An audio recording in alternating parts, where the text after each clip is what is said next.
Hoy tenemos, bueno, sí, van a hacer el ritual de matrimonio. El ritual de matrimonio. Hoy tendremos un ritual de matrimonio y tendremos también la plática esotérica, etc. Empezaremos naturalmente preparando el ambiente con nuestra plática de tipo esotérico y luego proseguiremos con todo lo demás. Espero que los hermanos pues pongan toda su atención.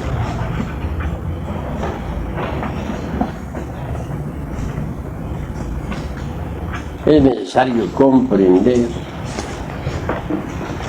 la necesidad de aprender a vivir.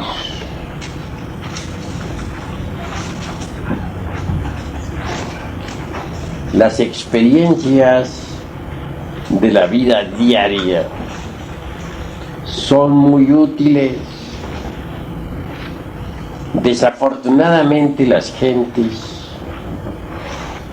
las repudian, las enjuician, las detestan, etc.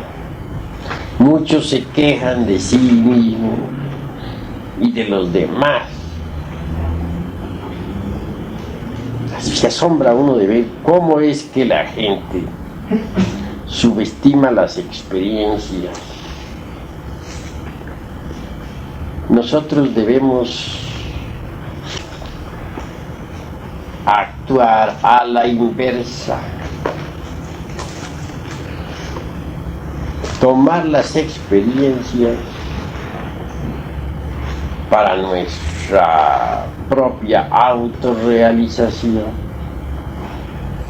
Ellas en sí mismas pueden ofrecernos material didáctico suficiente como para el desarrollo de la esencia, o en otras palabras, para el crecimiento anímico.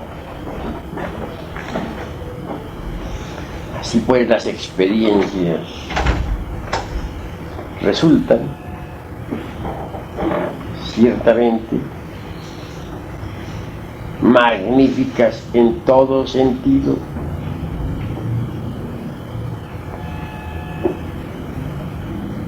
No es posible sacar material didáctico para el desarrollo de la conciencia de cualquier otro lugar que no sea de las experiencias.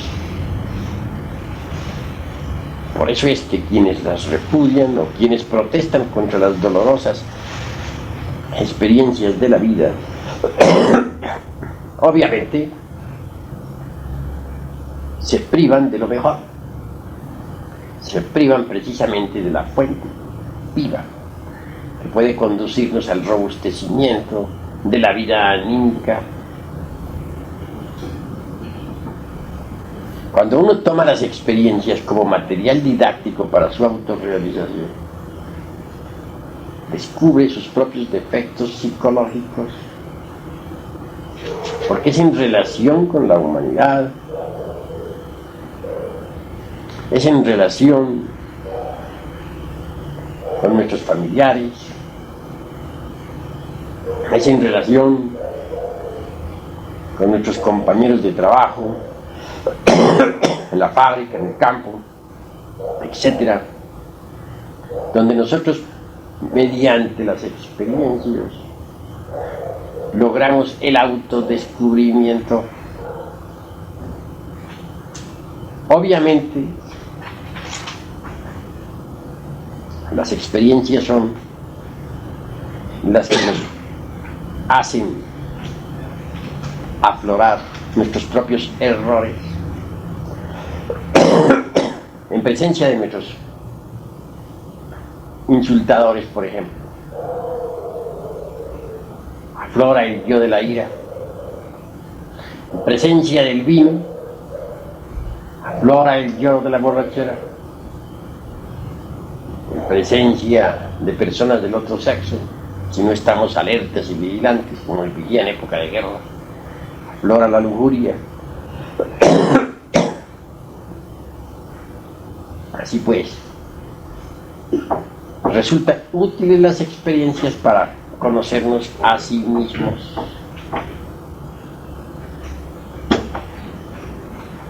Obviamente lo principal es no identificarnos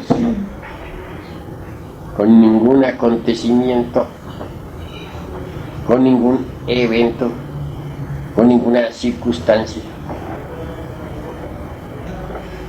Necesitamos aprender a ver los distintos eventos y circunstancias sin identificarnos con los mismos. Necesitamos aprovechar cada experiencia, por dolorosa que sea, para el autodescubrimiento. Cuando uno se está observando a sí mismo, ve cuán útiles son las experiencias. Si nos retiráramos a una caverna solitaria sin habernos autodescubierto, sin habernos conocido a sí mismos, sin haber disuelto el ego, el resultado sería el más absoluto fracaso.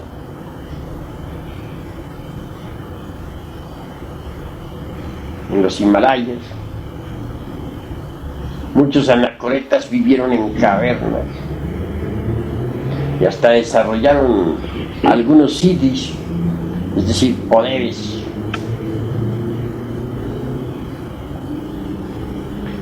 Esos ermitaños, a base de rigurosas disciplinas esotéricas, consiguieron el samadhi,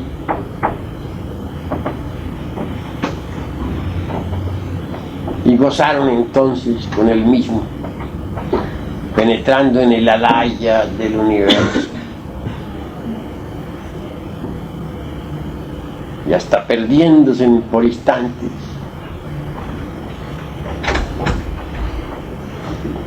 en el supremo Parabrahatma, Hatma.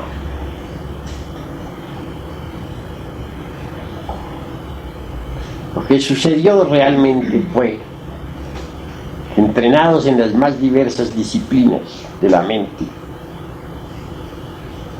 tales cenobitas lograban desembotellar la esencia, la conciencia, y esta, en ausencia del ego, pudo experimentar eso que no es del tiempo, eso que está más allá del cuerpo, de los afectos y de la mente.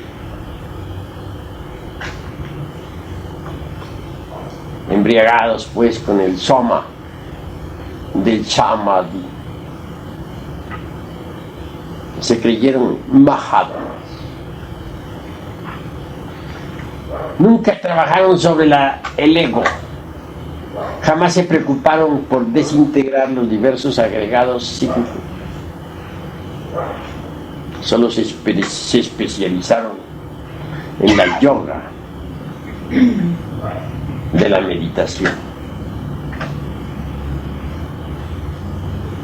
Ya desencarnados, como quiera que indubitablemente se habían hecho atletas de la ciencia del dhyani o meditación. La esencia momentáneamente pudo hasta penetrar en los templos, en los planetas del Cristo, flotar en el ambiente de tales planetas que son de naturaleza espiritual. Desafortunadamente, sin poder ingresar a las corporaciones de dichos mundos. Pasado el éxtasis, la esencia volvió otra vez al ego, al interior del mí mismo. Posteriormente regresaron, se reincorporaron, y ahora son en el mundo occidental personas vulgares, comunes y corrientes. En tanto en el Oriente, en el Tíbet, se le sigue aún todavía venerando como a santos. Es necesario entender la necesidad de desintegrar el ego. No sería posible esto si no aprovecháramos las duras experiencias de la vida. Hay personas también que después de un trabajo de observación constante con los distintos eventos de la existencia, se olvidan del trabajo. Entonces las experiencias vuelven a ser tomadas como antes. Cuando uno toma las experiencias de la vida como un medio para llegar a un fin, como un medio para el autodescubrimiento, como un medio para la autoobservación, puede saborearlas.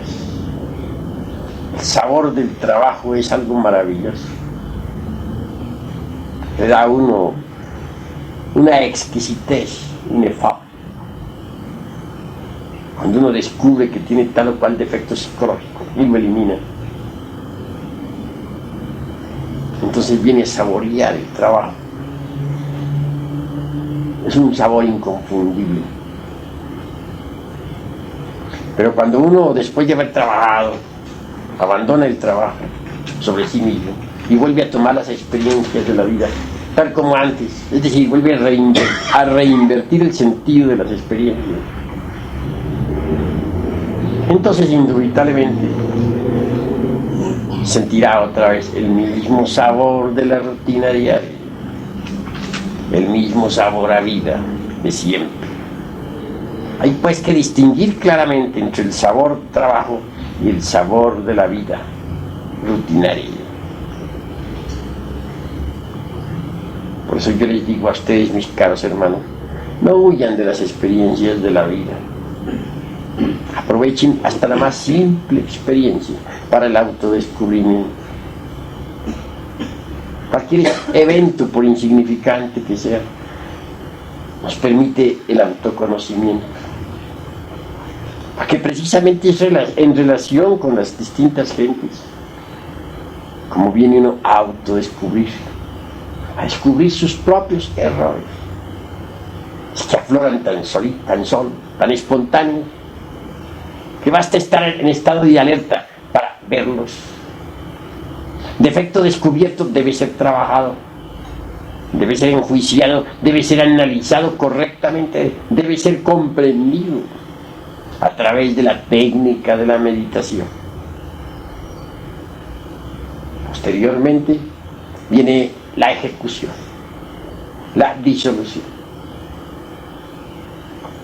Cualquier agregado psíquico puede ser disuelto con la ayuda de Devi Kundalini Chakra, nuestra Madre Divina. Si nosotros le suplicamos, elimine de nuestro interior el agregado psíquico que hemos comprendido, ella así lo hará, lo desintegrará y quedaremos libres de tal defecto. Cuán dichoso se siente uno cuando elimina de sí mismo algún defecto. Siente uno como si le hubieran quitado una abrumadora carga de encima. Cuánta dicha. Y a medida que los distintos agregados psíquicos se van desintegrando, la esencia, el Buddhata, se van siendo liberados. Y cuando todos los agregados han sido reducidos a polvareda cósmica, desaparece la conciencia egoica y solo queda la conciencia limpia del ser, la conciencia prístina, original. Así pues, bien vale la pena que aprovechemos las experiencias prácticas de la vida para el autodescubrimiento. Sin ellas no sería posible el autodescubrimiento. Aquellos ermitaños que en tiempos idos se encerraron en las cavernas para meditar, alimentados por ahí con hierba, raíces del bosque. Consiguieron hacerse atletas del Samadhi. Algunos lograron hasta el Satori. El vacío iluminador irrumpió en sus mentes, mas nunca pudieron realizar en sí mismos el vacío iluminador. Una cosa, mis queridos hermanos, es experimentar el vacío iluminador, y otra cosa es, en verdad les digo, realizar en sí mismos al vacío iluminador. Hubo santos, místicos, ermitaños en el Oriente que experimentaron el vacío iluminador. Pero, como quiera que no trabajaron sobre sí mismos, como quiera que no eliminaron los agregados psíquicos, no pudieron realizar en sí mismos el vacío iluminador. Experimentar la naturaleza del vacío iluminador es útil, mis queridos hermanos, muy útil. Pero solamente nos quedamos en ese estadio del ser y no autorrealizamos interiormente el vacío iluminador, habremos perdido el tiempo, lamentablemente. No podríamos verdaderamente realizar en sí mismos el vacío iluminador si antes no trabajáramos desintegrando el ego, el mí mismo, el sí mismo.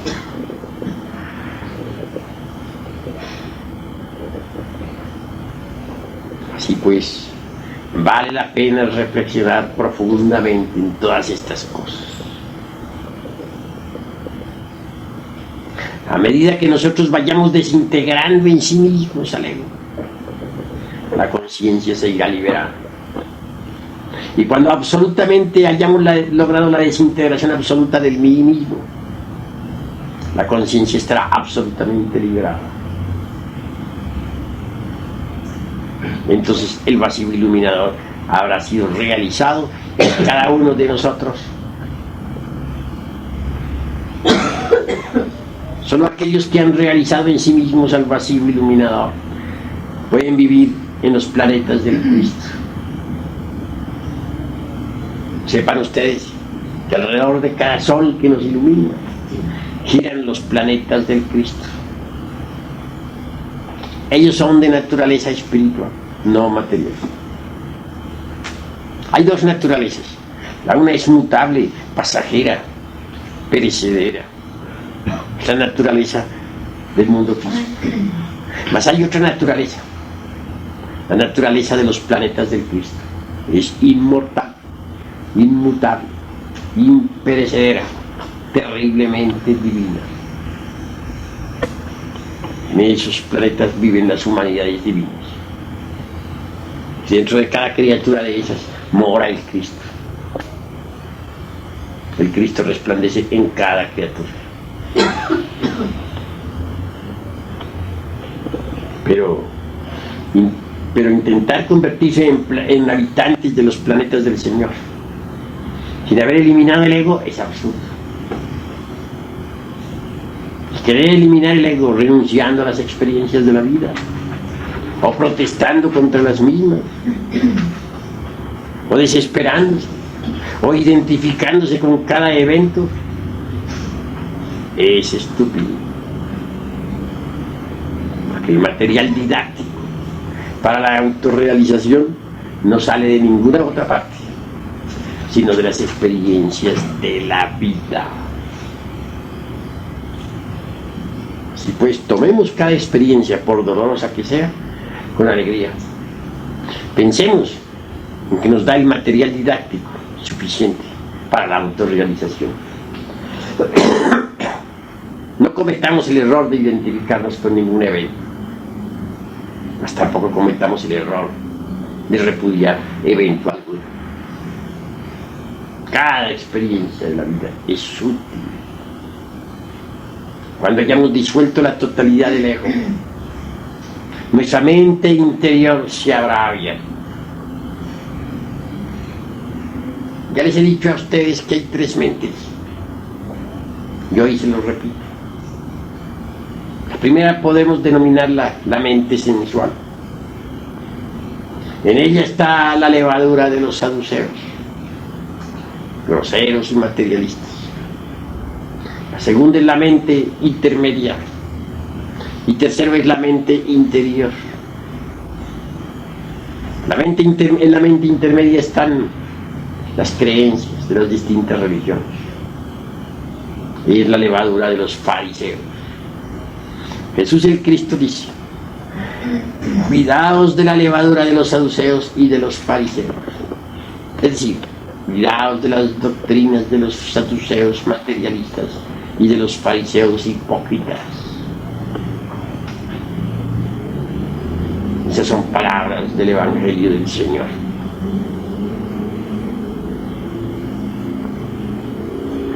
¿Qué puede saber la mente sensual sobre lo real, sobre la verdad? Nada. ¿Por qué? Porque ella elabora sus conceptos de contenido exclusivamente con los datos aportados por los 5 sentidos.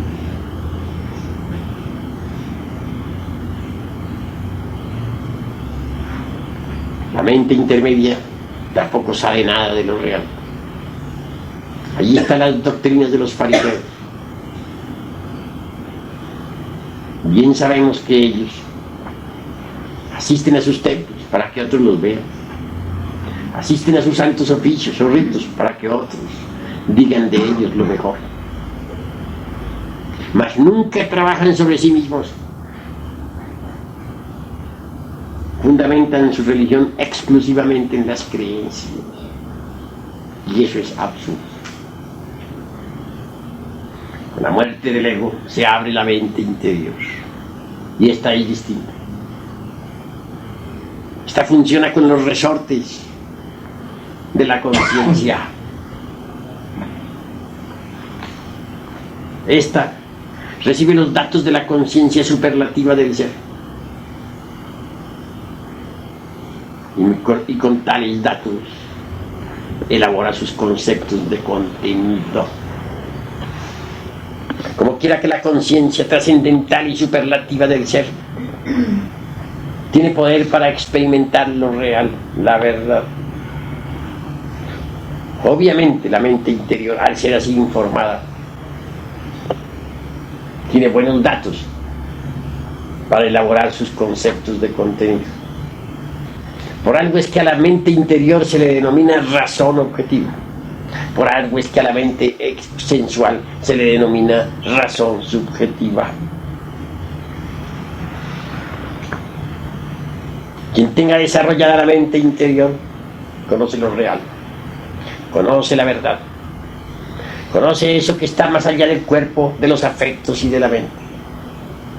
Conoce los misterios de la vida y de la muerte. No porque otro se los diga o se los deje de decir, sino por experiencia mística directa.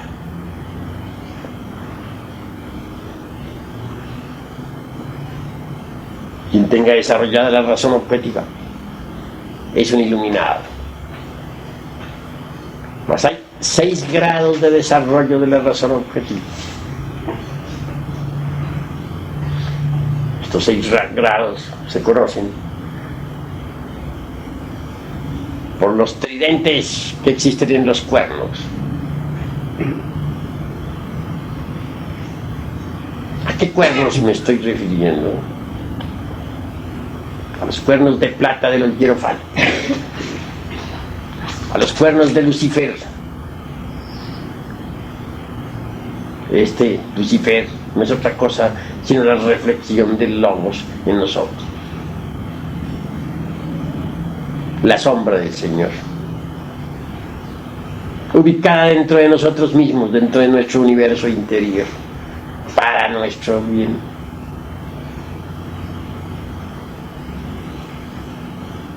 ¿Podríamos acaso ascender hasta el Gólgota del Padre por otro camino que no fuera el cuerpo de Lucifer, las espaldas de Lucifer. Imposible. ¿Podría alguien acaso trabajar en la forja de los cíclopes sin el impulso de Lucifer? Imposible. Lucifer da el impulso. Si nosotros sabemos clavar la lanza en su costado, lo vencemos. Vencido el dragón, subimos, usando su espalda como escalera. La tentación es fuego. El triunfo sobre la tentación es luz. Si logramos vencer a Lucifer, subimos de grado en grado por sus espaldas. Cada triunfo sobre Lucifer implica de hecho un peldaño en el ascenso. Así de peldaño en peldaño llegamos a la cumbre del cerro. Subimos por la montaña del ser. Decía que los 6 grados de desarrollo de la razón objetiva están en los cuernos de Lucifer. Sí, ahí está la marca. Quien tan solo tenga un tridente en esos cuernos no ha subido sino 1 grado. Quien tenga 2 tridentes indica un 2º grado de desarrollo en su razón objetiva. Quien tenga un 3 ha perfeccionado su mente hasta el 3er grado de su perfección objetiva. Pero quien tenga los 6 grados de los 6 tridentes en sus cuernos habrá alcanzado la perfección absoluta en la razón objetiva del ser. Habrá llegado al sagrado anclaje y podrá permanecer en él. Será perfecto. Y todos los coros de las ecolaptías de este universo, los 4 grandes coros o grupos, les obedecerán y venerarán. O mejor dijéramos, le obedecerá, le venerará.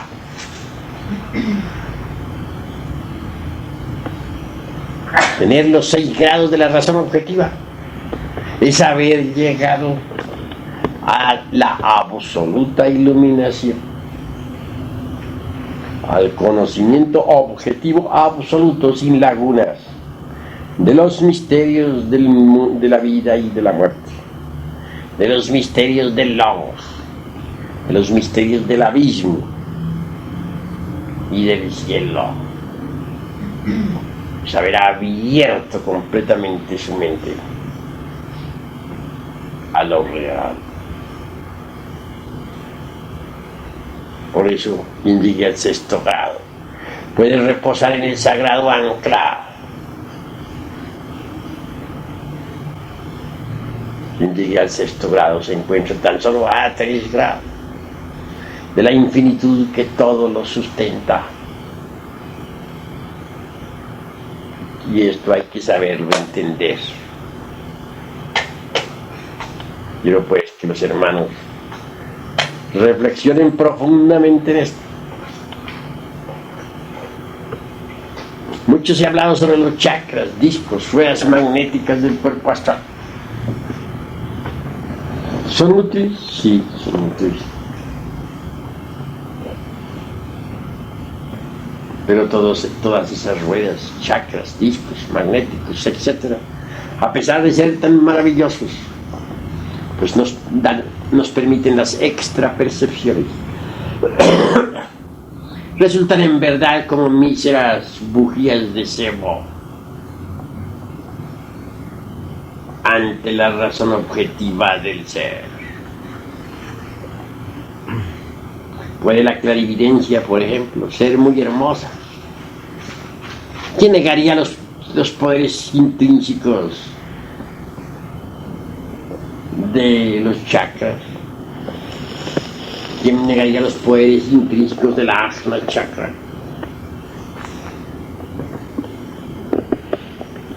Mas ellos en sí mismos son como el fuego de un cerillo comparado con la luz del sol.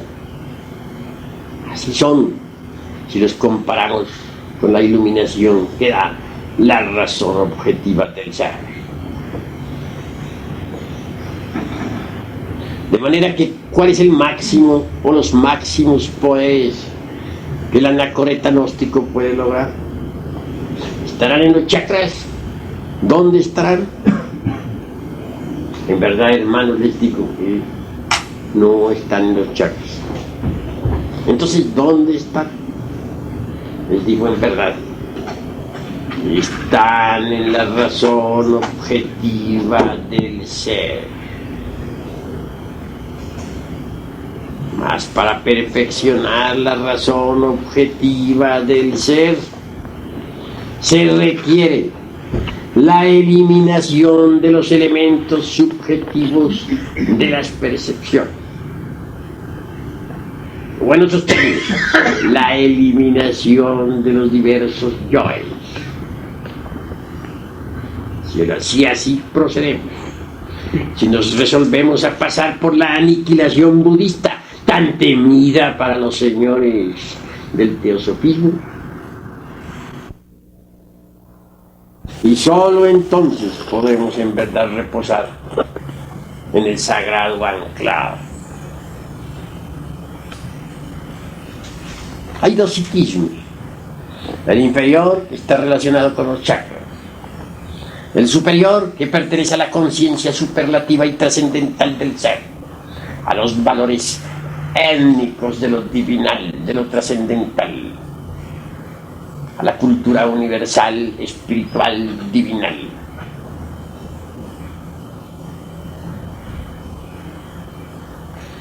Que el psiquismo inferior no cumpla finalidades sería absurdo negar. Sí cumple algunas finalidades. Que el desarrollo de los chakras sea inútil, no digo así, no pienso así. Es útil hasta cierto punto, pero no es todo.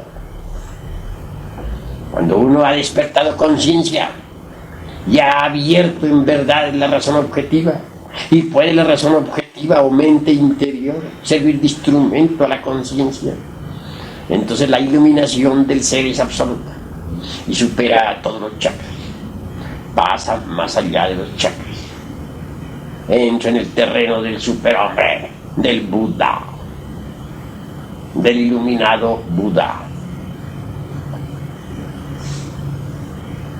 Quiero que los hermanos comprendan este aspecto intrínseco tan profundo. Quiero que entiendan también por tal motivo la necesidad de pasar por la aniquilación budista.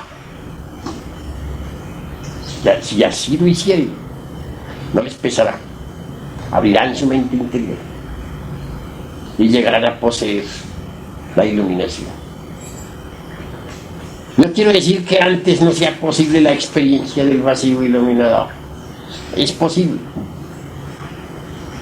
Pero como ya les he dicho a ustedes, una cosa es la experiencia del vacío iluminador y otra cosa es la realización íntima del vacío iluminador.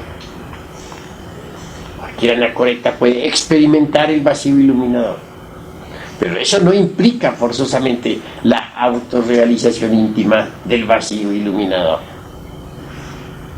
Nadie podría realmente autorrealizar el vacío iluminador en sí mismo, en tanto no haya eliminado o desintegrado todos esos agregados psíquicos inhumanos que llevamos en nuestro interior.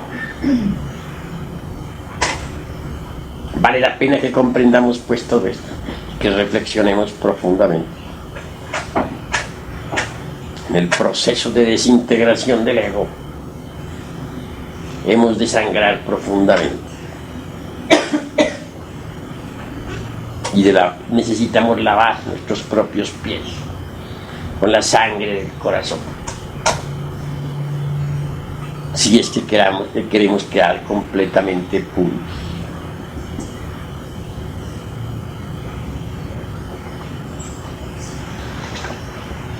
La autorrealización íntima del ser es muy grave, gravísimo. Ha de pasar uno por torturas espantosas. Muchas veces tiene uno que renunciar a lo que más ama. Tiene uno siempre que estar dispuesto a perder lo más querido. Y repito, lavar sus pies en la sangre del corazón. Necesita uno convertirse en algo diferente, en algo distinto. Hasta la misma identidad personal ha de perderse. Esto quiere decir, un día habremos de buscar hasta nuestra misma identidad actual y ya no la hallaremos. Se habrá perdido para nosotros mismos, porque nosotros nos habremos convertido en algo diferente. Necesitamos volvernos distintos, diferentes, cambiar radicalmente. ¿Cómo podríamos cambiar totalmente si conserváramos nuestra actual identidad? En este camino, mis queridos hermanos, hay procesos dolorosos, muy dolorosos. El que quiere empezar con éxito debe empezar con algunos sacrificios físicos, disciplinarios. Yo empecé mi actual existencia caminándome a algunos países enteros a pie, sin 5 centavos entre la bolsa, durmiendo en las montañas, envuelto en mis propios trapos para desafiar la plaga,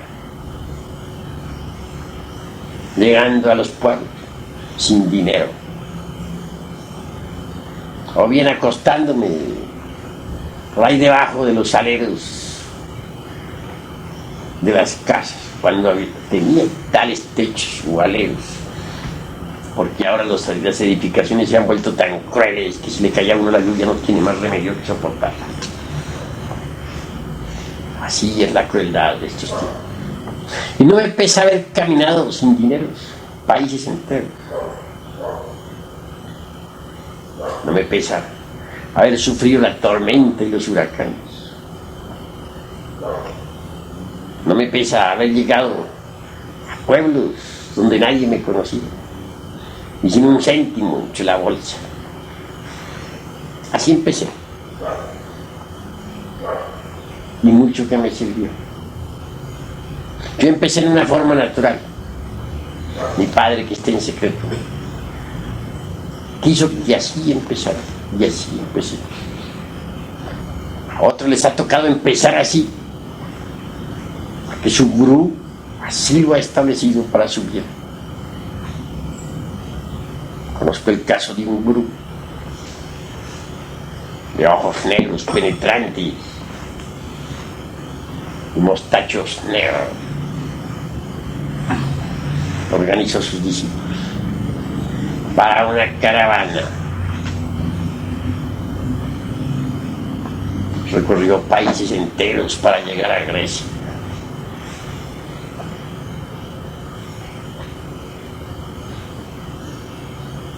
Lo digo, para llegar a Persia, Spencer, desde Rusia. Caminar por ahí entre la nieve, mujeres, hombres, algunos con el pie descalzo, sangrando, durmiendo en las montañas, expuestos a los lobos,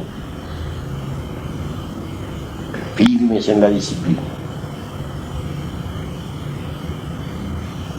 hasta llegar a ese país de Persia, sencillamente para encontrar una casa desocupada donde vivir. Tontería, diría cualquiera.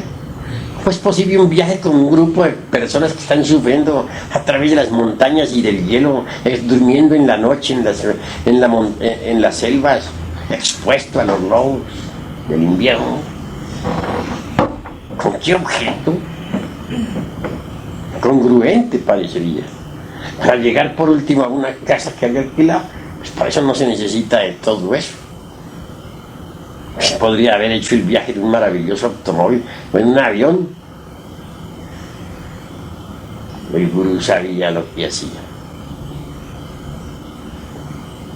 Si el discípulo va a la derecha, el gurú lo jalaba a la izquierda. Si jalaba el discípulo a la izquierda, el gurú como al caballo le jalaba las riendas para que mirara hacia la derecha. Y a sufrir un poco. Sus discípulos se forjaron desde un principio en la dura disciplina y resultaron magníficos. A mí me tocó también forjarme en principio en esa dura disciplina. Mi padre, que está en secreto, así lo hizo. No lo había entendido. Mucho más tarde en el tiempo lo entendí. Que él había seguido conmigo el mismo proceso que han seguido todos los gurújis de los tiempos idos, sometiendo a los estudiantes primero que todo a esas duras pruebas. Y no hay duda de que fueron magníficos los estudiantes que por las mismas pasaron.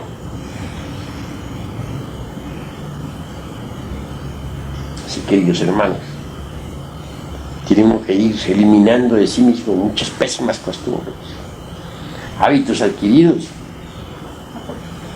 que uno mismo ignora que los tiene,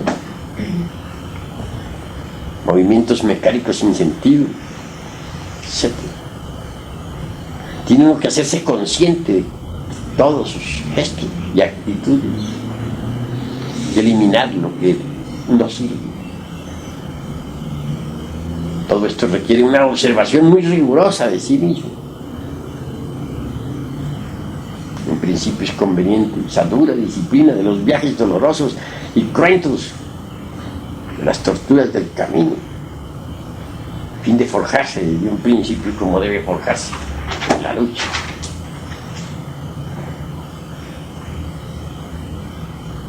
Se requiere no desmayar pues en la cuestión de la autoobservación psicológica. A medida que uno se vaya autoobservando, va descubriendo cuántos yoes que tenía, yoes que ignoraba que tenía.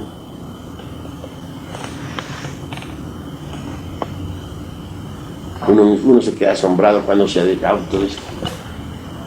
¿Qué diríamos de un caballero honrado, sincero, trabajador, magnífico ciudadano, intachable, incapaz de quitarle un céntimo a nadie, que de pronto descubra que en el fondo de sí mismo posee unos cuantos yoes ladrones? Imposible, dirían cualquiera. Imposible. No, en esto no hay nada imposible. ¿Qué diríamos de una dama honesta, magnífica esposa, virtuosa, entregada a su hogar, que de pronto autoexplorándose profundamente descubriese en el fondo de sí misma toda una legión de yoes prostitutas?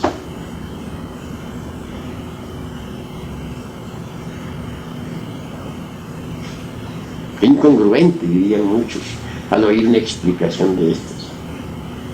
Qué ilógico, qué paradójico. Pero en el terreno de la psicología profunda, todo esto es posible. En el fondo de cada uno de nosotros hay una creación equivocada. Yoes de los antiguos tiempos.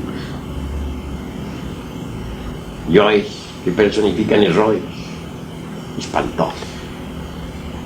Y lo más grave es que dentro de los mismos está embotellada la conciencia, siempre y enfrascada, siempre procesándose en virtud de su propio embotellamiento. ¿Cuál es el peor obstáculo que existe para la disolución del ego? ¿Cuál será la peor inconveniente? Lujuria. Sí, es una palabra terrible. ¿Quién no la tiene? ¿Quién de los aquí presentes podría decir que nunca ha tenido lujuria?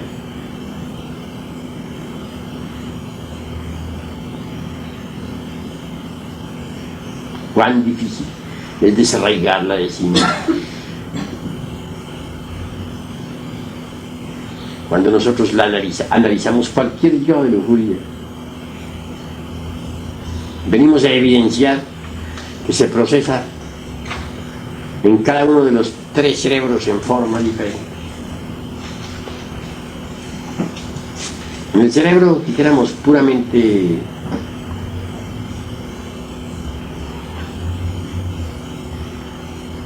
emocional, se expresaría como amor. En el cerebro puramente motor, instintivo, sexual, a través del erotismo. En el cerebro exclusivamente intelectual, como planes, proyectos relacionados con el amor.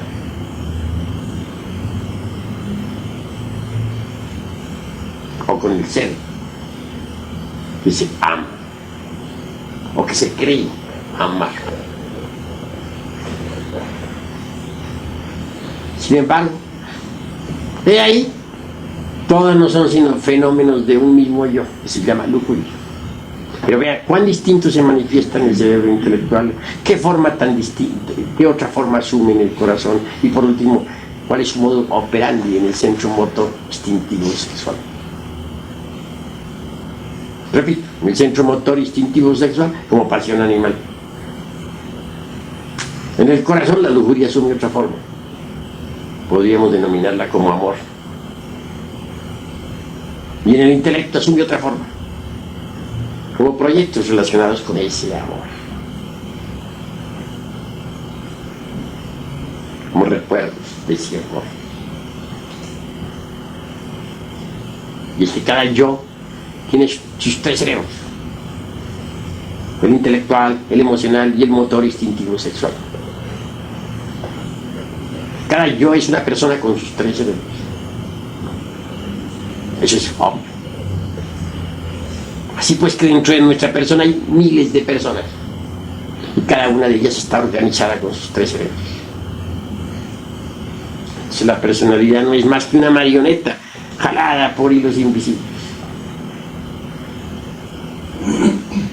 Y ahí yo es muy difícil de arrancar de sí mismo y de desintegrar. Yo es que se confunden con la espiritualidad y con el amor. Se necesita tener, dijéramos, el ojo clínico para verse a sí mismo. Disponer siempre de ese bisturí finísimo de la autocrítica para abrir todo lo que tiene y hacerle la disección a sus valores. Solo así puede saber realmente qué es lo que tiene de verdad.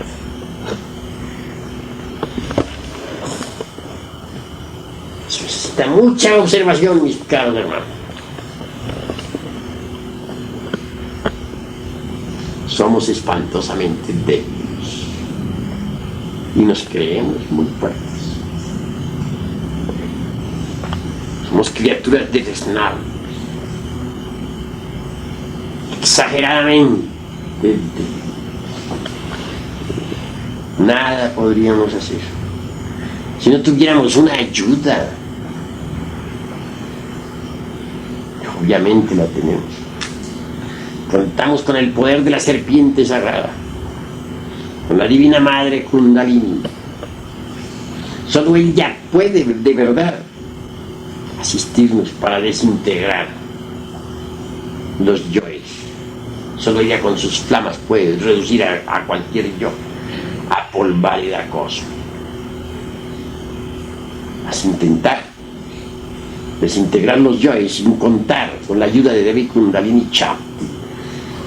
Es condenarse uno a sí mismo al fracaso.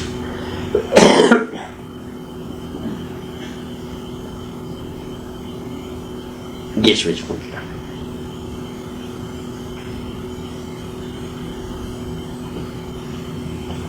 alguien cuyo nombre no menciono cometió el error de atribuir a la serpiente ascendente todas las características siniestras e izquierdas de la serpiente descendente. Hay dos serpientes, la que sube y la que baja. La que sube es la Kundalini. Ella se abre paso por el canal de Sushumna a lo largo de la médula espinal dorsal. Llega hasta el cerebro y posteriormente al corazón. La otra, la que baja, se precipita desde el coxis hacia los infiernos atómicos del hombre. Es el abominable órgano kundartiguador. Si el abominable órgano kundartiguador, o la serpiente Pitión, que se arrastra por el lodo de la tierra, tuvo poder realmente para hacernos caer en el error. La otra, la ascendente, es diferente. Tiene poder para liberarnos del error. En el pasado, es claro que algunos individuos sagrados se equivocaron e implantaron en la naturaleza del ser humano el abominable órgano kundartiguador. Pero ¿cómo haríamos nosotros para poder ser salvos? Habrá que plantar en el organismo humano otro órgano como el del kundartiguador, pero que sea positivo, luminoso, antitético, opuesto al kundartiguador. Existe ese otro, y es la Kundalini. La misma palabra lo dice, Kundalini. Kunda nos recuerda el abominable órgano kundartiguador. Lini significa fin, fin del abominable órgano kundartiguador. Esto es, ascendiendo la serpiente Kundalini, el abominable órgano kundartiguador queda reducido a polvareda cósmica. En el Génesis aparece la serpiente tentadora del Edén, la horrible Pitión con 7 cabezas, que se arrastraba por el lodo de la tierra y que Apolo irritado hirió con sus dardos.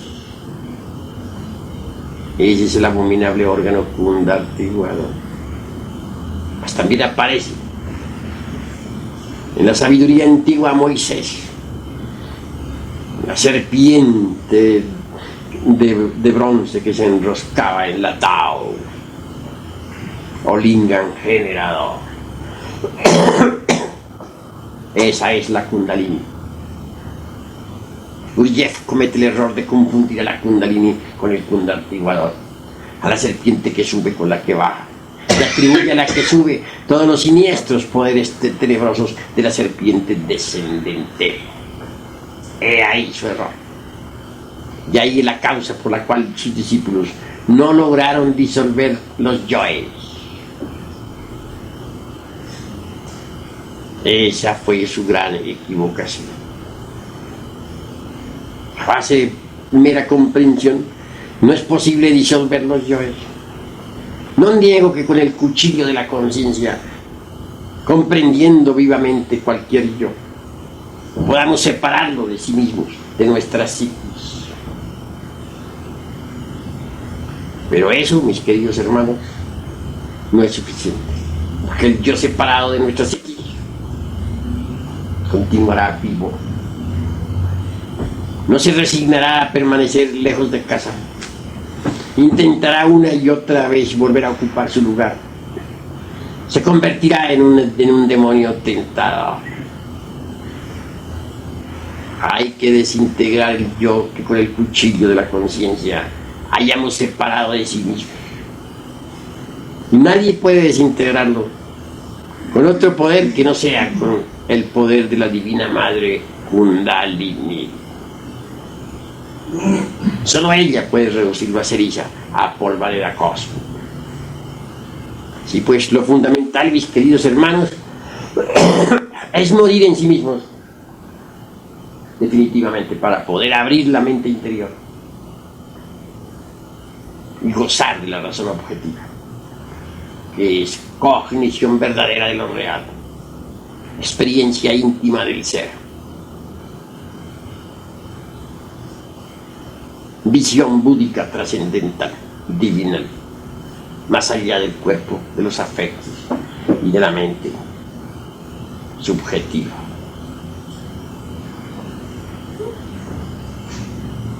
A medida que ustedes vayan digeriendo todo esto, irán comprendiendo también la necesidad de vivir alertas y vigilantes, como el vigía en época de guerra, trabajando siempre en forma constante. Porque así como están, como se encuentran en estos precisos momentos, ustedes no sirven para nada. Tienen una creación equivocada manifestándose a través de una falsa personalidad. Espiritualmente están muertos, no tienen realidad ninguna. Así como están todos ustedes, deben dejar de existir, porque si continúan existiendo así como están, tendrán que ingresar en la involución mineral de las entrañas de la tierra. Así como están muertos espiritualmente. No poseen la razón objetiva del ser. No han conseguido la iluminación. Yacen como sombras entre las profundas tinieblas. ¿Cuál es la realidad de ustedes?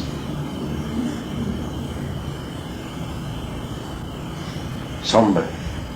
Y nada más que eso. Sombra. Necesitan abrir la mente interior. Pero para ello tienen que dejar de existir como míseras sombras.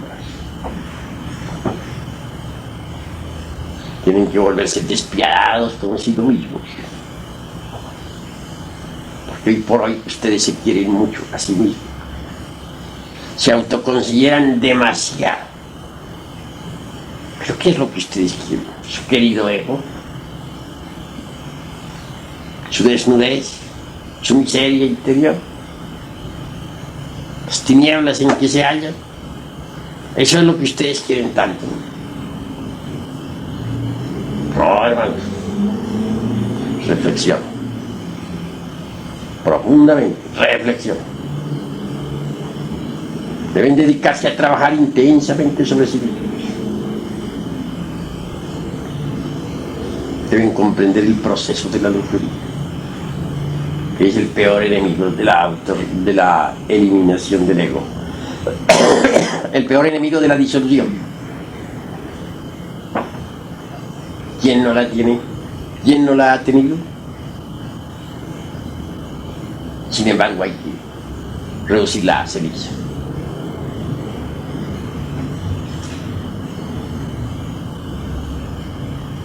¿Algún hermano tiene algo que preguntar? Venerable, a Gurdjieff se le llama maestro. ¿Él trabajó en la novena esfera o solo trabajó en la comprensión del ego? Trabajó en la novena esfera, fabricó los cuerpos existenciales superiores del ser, pero no logró la desilusión total del ego, porque rechazó a su divina madre. ¿Cómo puede disolver el ego el hijo ingrato? El hijo ingrato no progresa en estos estados. Primero que todo, antes de llegar al Padre, tenemos que llegar a la Madre. Eso es obvio.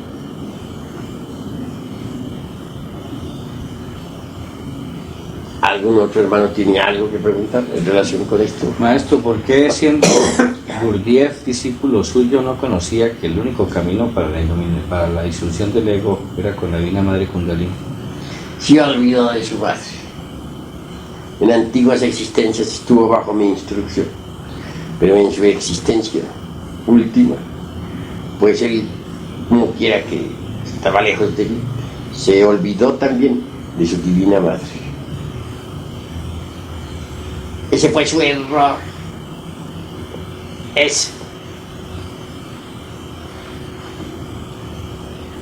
Sin ese poder fuerte, nadie puede desintegrar los agregados psíquicos. que uno por sí solo no logra nada. El cuchillo de la conciencia permite a uno separar a los yoes que ha comprendido, separarlos de su psiquis, pero eso no significa disolución. Repito, tales yoes lucharán incesantemente por volver a acomodarse dentro de la máquina orgánica. ¿Hay algún otro hermano que tenga algo que preguntar? No quiero que ustedes no pregunten, sino que pregunten. Porque si uno no pregunta, no comprende. Hay veces que es necesario preguntar. Parsifal, en su primera llegada al castillo de Monsalvat, del Monsalvat trascendente, no llegó a ser rey del Grial por no haber preguntado el porqué de los dolores de Amfortas. De manera que hay que siempre preguntar. Habla, hermano. ¿Cuántos procesos se requieren para llegar a adquirir la razón objetiva del ser? Para llegar a la razón objetiva hay 6 grados. Obviamente la razón objetiva tiene 6 grados, pero el más elevado de los 6 grados pertenece al sagrado ancla y se encuentra a 3 pasos de la infinitud que todo lo sustenta. Ahora, ¿cuántos procesos dices? Tienes que primero morir completamente en ti mismo. Si no desintegras el ego, no desarrollas la razón objetiva. Pero a medida que vas avanzando profundamente en la destrucción del mí mismo, la razón objetiva del ser se va abriendo. Cuando logres el 100% de disolución del ego, la razón objetiva del ser en ti mismo habrá llegado a la plenitud de la perfección. Entonces estarás iluminado absolutamente, y conocerás por experiencia vivida directa todos los misterios del universo. Nada ignorarás y tendrás todos los poderes del cosmos. Esto está más allá de los chakras. Los chakras, repito, no son sino pálidas luces ante la luz del sol. Útiles, pero muy incipientes.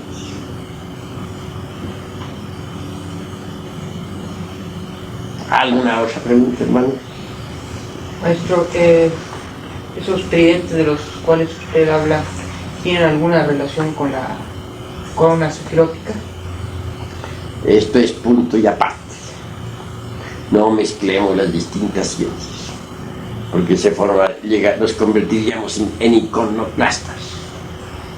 ¿Qué es un iconoclasta? Un hombre que está ahí haciendo la disección a todo y revolviendo todo y que nada. Nosotros no somos iconoclastas. Dejemos a cada materia de estudio en su lugar, sin revolver las cosas. No confundamos la gimnasia con la magnesia. ¿Alguna otra pregunta, hermano?